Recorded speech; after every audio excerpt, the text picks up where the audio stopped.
Let's get the chart master's take on all this. Today's big move in big tech, putting a dent in the idea of a rotation into value stocks. Chart master says, what rotation?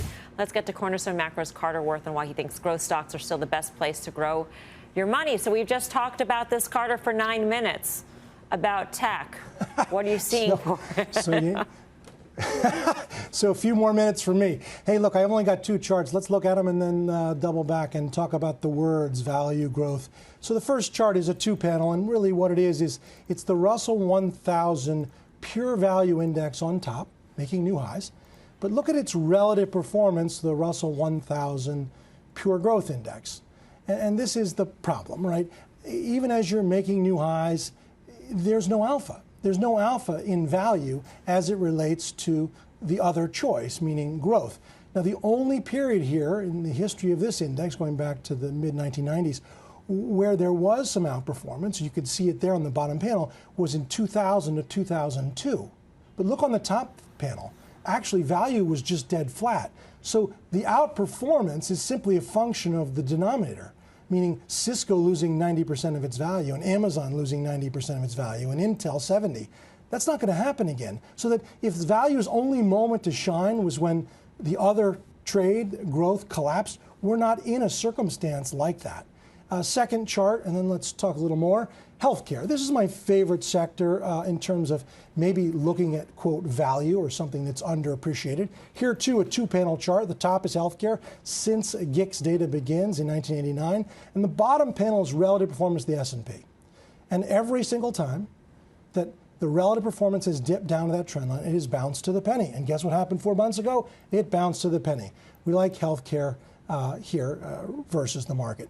But back to the words. I think the problem with value investing is it's an ever-changing definition, right? The original approach was you buy business assets below their replacement value, and then you sit around and you wait and hope for mean reversion. And then they abandoned price to book. They went on to other measures like PEs. And yet, at the end of the day, who's to say that the so-called cigar butt investing, it's finding things that are undervalued, is doable, whereas just sticking with long-term sort of interrupters, growth names, if you will, is the better approach. And I think that's really true. Think about this. Since the '09 low, only 2 sectors have outperformed the market. And they are, of course, tech and consumer discretion, largely driven by things like Amazon.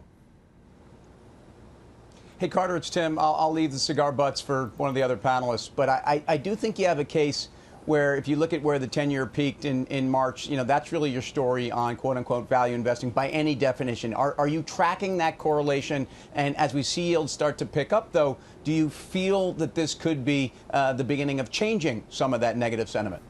Sure. So let's talk about that. So before the pandemic hit, 10-year yields were at 2%. And pandemic hits, we dropped down to 40, 50 basis points. And then when we got back to 177, there was this great panic. I got to dump my growth assets. Now, before the pandemic, the job at 2% yields before the pandemic is to sit there and do your 3 to 5 year DCF work and assign a multiple to your growth stocks. And people had no problems assigning a dreamy multiple to Amazon and Microsoft and Google and Facebook at 2%. 10 years at 177, we got to dump our growth assets because why? Over long periods of time, the definition of investing is holding something that is a disruptor. It really is, let me just say it simply, it's the car versus the horse. It's the light bulb versus the candle. It's not speculating that I can catch a quick trade in a cyclical name and then I can dump it and then I can try it again. Why not just find something that's really working and stick with it? This is why Carter is in the pantheon of technical analysts. Carter, it's always good to see you. Thank you. Carter Braxton-Worth of Cornerstone Macro. Carter always brings the wisdom guy, and it makes sense, but at the same time, we see what the market does. The reality is we edge higher, and tech sees weakness. Today was a fascinating day. I know we didn't talk about the broader market. Carter's work is extraordinary, but I found it interesting today, and just I'll throw this out there, the fact that rates have moved significantly higher off that 113 low in the 10-year.